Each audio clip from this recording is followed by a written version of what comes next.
नमस्कार साथियों, जय हिंद। सभी को वंदे मातरम। मैं गोविंद मालवीय आपका स्वागत करता हूं। राजस्थान के भूगोल की सीरीज के अंदर हम काफ़ी बारीकी से अध्ययन कर रहे हैं और आपने पिछले वीडियो देखे भी होंगे और नहीं देखे तो मैं बता दूं, प्लेलिस्ट में जाकर सारे वीडियोस मौजूद हैं। हमने राजस्थान की हर एक चीज़ देखी है और कुछ चीज़ मुझे लगी कि जो है आपके कंपटीशन एग्ज़ाम में अभी भी अधूरी हैं और काम आ सकती हैं, तो उसको भी मैं इस साथ साथ में कवर किए चल रहा हूँ। एक टॉपिक में बीच में थोड़ा सा बताना भूल गया था, वो है राजस्थान की जलवायु। तो आज हम राजस्थान की जलवायु से संबंधित काफ़ी बारीकी से एक एक चीज़ से अध्ययन करेंगे। पहले से मैंने बोर्ड प्रिपेयर कर रखा है बड़ी मेहनत से, तो इस मेहनत की बनिस्बत एक लाइक तो बनता है कि आपके लिए मैंने इतना प्रयास किया है। वैसे ये टॉपिक कोई नहीं पढ़ा था, हर कोई छोटी मोटी बातें तो बता देता है, लेकिन जब जलवायु की बात आती है तो सारे लोग खिसकने लग जाते हैं। तो राजस्थान की जलवायु में आज हम अध्ययन करेंगे एक एक बारीकी। देखिए, राजस्थान की जलवायु में मैं आपको बता दूं, राजस्थान के जलवायु प्रदेश पहले तो देख लेते हैं ये शब्द है क्या। जलवायु, जल और वायु। जल यानी वर्षा, ठीक है, और वायु मतलब तापमान। यानी जलवायु अर्थात जहां वर्षा और तापमान का अध्ययन किया जा सकता है या जाता है, उसे हम जलवायु कहते हैं। तो राजस्थान आप जानते ही हो, हमारा स्टेट, और उसकी जलवायु यानी वर्षा और तापमान कैसा है, इसका अध्ययन करना जलवायु कहलाता है। अब आती है बात प्रदेश की। प्रदेश क्या होता है? देखिए, प्रदेश वो होता है जहां पर एक समान भौगोलिक, तापमान, वर्षा जैसी परिस्थितियां हो या उसके समतुल्य हो, उसे प्रदेश कहा जाता है। ठीक है, तो आपको राजस्थान, जलवायु और प्रदेश तीनों का अर्थ पता चल चुका होगा।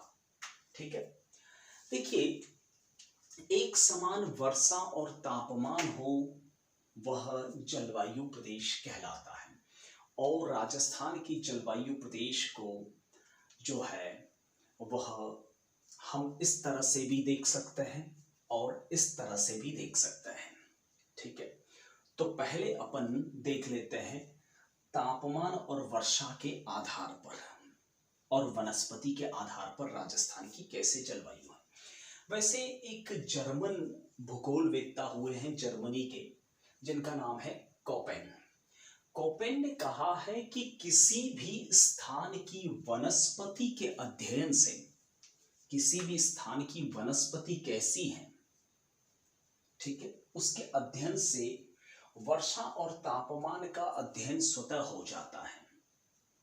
किसी भी स्थान की वनस्पति के अध्ययन से वर्षा और तापमान का जो अध्ययन है वह अपने आप हो जाता है। ठीक है, राजस्थान की जलवायु को हम इस तरह से देख सकते हैं। देखिए, ये वाला जो क्षेत्र है जिसके आप जिले देख सकते हैं, बाड़मेर का कुछ हिस्सा, जैसलमेर और बीकानेर का दक्षिणी हिस्सा और जोधपुर का कुछ हद तक पश्चिमी हिस्सा, यह शुष्क प्रदेश कहलाता है। जहां पर वर्षा की मात्रा होती है, वर्षा होती है 0 से 20 सेंटीमीटर के मध्य, और यहाँ मरुदभीत या जीरोफाइट्स वनस्पति पाई जाती है, कंटीली झाड़ियां पाई जाती हैं।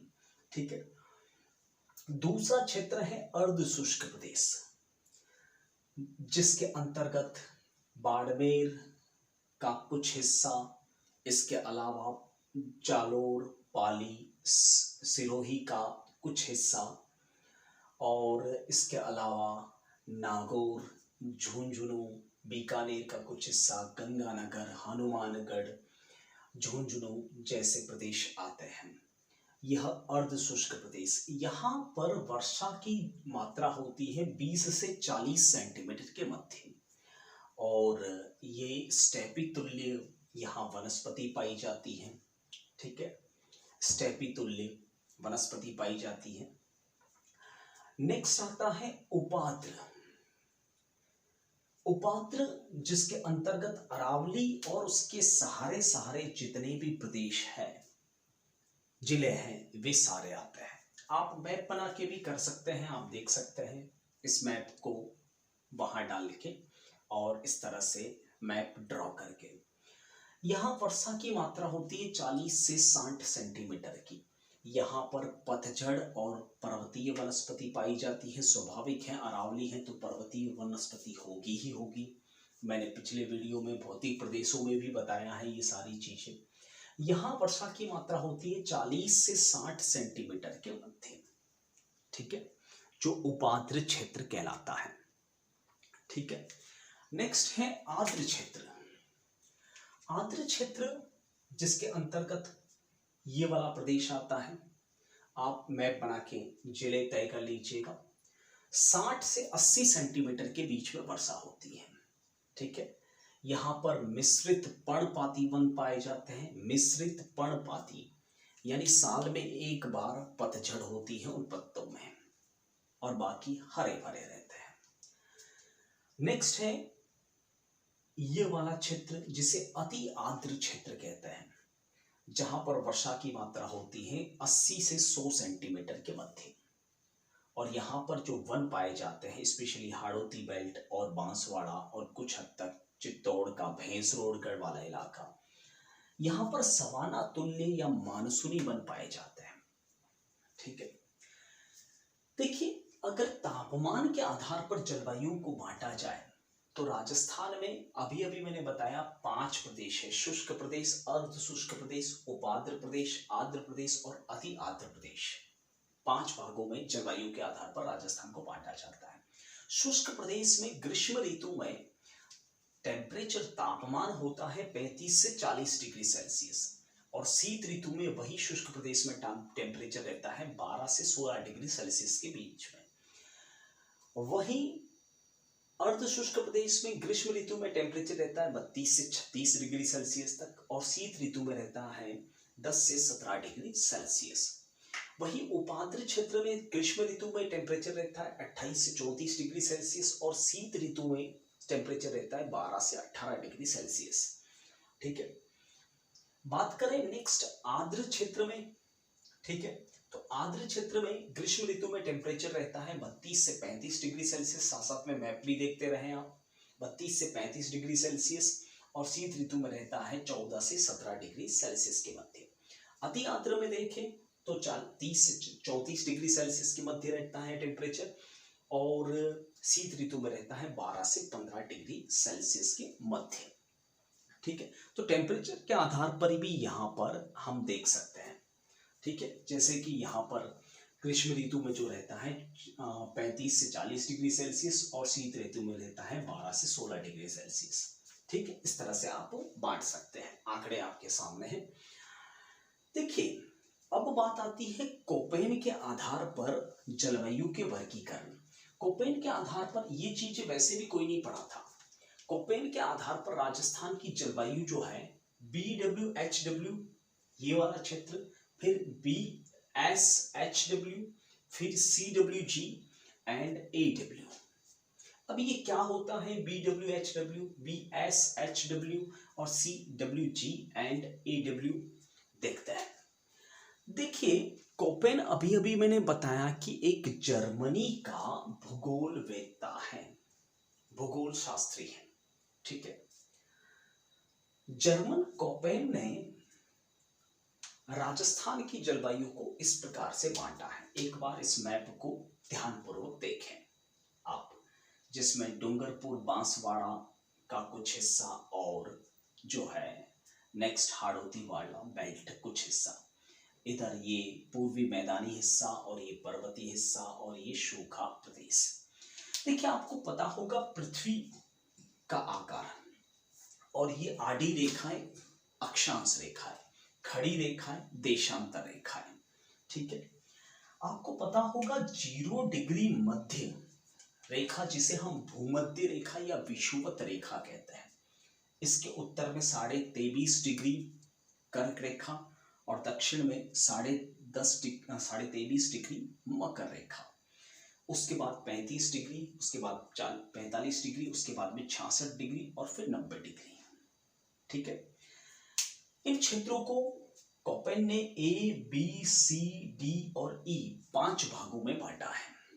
ठीक है, आपको भी पता होगा, थोड़ा बहुत आइडिया होगा, 23.5 डिग्री उत्तरी अक्षांश यानी कर्क रेखा से 23.5 डिग्री दक्षिणी अक्षांश यानी मकर रेखा के बीच वाला ये क्षेत्र उष्ण कटिबंध कहलाता है।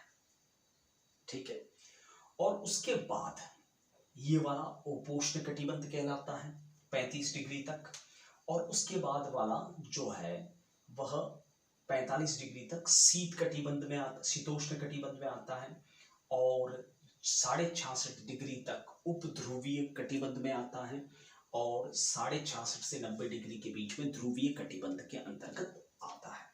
ठीक है, और आपको पता होगा राजस्थान की जो लोकेशन है वह इसके बीच में है, यहां है, यानी उपोष्ण कटिबंध में भी है। ठीक है, और कुछ हद तक शीतोष्ण कटिबंध का हिस्सा भी है। देखिए, ए का मतलब उष्ण कटिबंध, बी मतलब उपोष्ण कटिबंध, और सी यानी शीतोष्ण कटिबंध। यहां पर यह है BWHW, BSHW, NCGW, NAW। ए का मतलब उष्ण कटिबंध। आप जानते हो कि उष्ण कटिबंध में तो राजस्थान आता ही नहीं है, क्योंकि कर्क रेखा के यहां से कर्क रेखा निकलती है राजस्थान में, इस जगह से, यहां से। ठीक है, तो इस जगह से तो राजस्थान आता नहीं। ठीक है, यानी उष्ण कटिबंध में राजस्थान का कुछ रोल है नहीं। जहां तक बात है तो उपोष्ण कटिबंध हर जगह आ रहा है, तो बी ये वाला इलाका। ठीक है, अब आती है बात डब्ल्यू की। डब्ल्यू हमेशा स्मॉल लेटर में लिखना चाहिए। शुष्क शीत ऋतु वाली जलवायु, यानी यहां पर सूखी शीत ऋतु वाली जलवायु, शीत काल में भी यहां पर वर्षा होती है। ठीक है, BW यानी उष्ण मरुस्थलीय प्रदेश, BW उष्ण मरुस्थलीय प्रदेश, और BS यानी स्टेपी अर्ध शुष्क वाली जलवायु। ठीक है, तो BWHW उष्ण मरुस्थलीय जलवायु, BSHW स्टेपी अर्ध शुष्क जलवायु, और CWG मीन्स शुष्क शीत ऋतु वाली जलवायु, एंड AW यानी उष्ण कटिबंधीय आर्द्र जलवायु। इस तरह से राजस्थान को बांटा गया है जो जलवायु प्रदेशों के अंतर्गत। तो दोस्तों, यह वीडियो मैंने जो इतनी मेहनत से पूरा अच्छे से कलरफुल आपके लिए प्रिपेयर किया, और जिस तरीके से मैंने आपको राजस्थान की जलवायु बताई, कृपया कमेंट बॉक्स में ज़रूर रिप्लाई करना कैसा लगा ये वीडियो। और ये वाली चीज़ें अक्सर पूछते हैं, डालते भी हैं एक साइड में, ये AW, BW, HW, BSW, SSW, ये बहुत ही इम्पोर्टेंट चीज़ है, आप इसे ज़रूर याद करें, और मिलान करने से रिलेटेड देते भी हैं। ठीक है, तो इस वीडियो में इतना ही, मिलता हूं आपको अगले वीडियो में, तब तक के लिए नमस्कार, जय हिंद, वंदे मातरम, thank you, bye, take care yourself, thank you.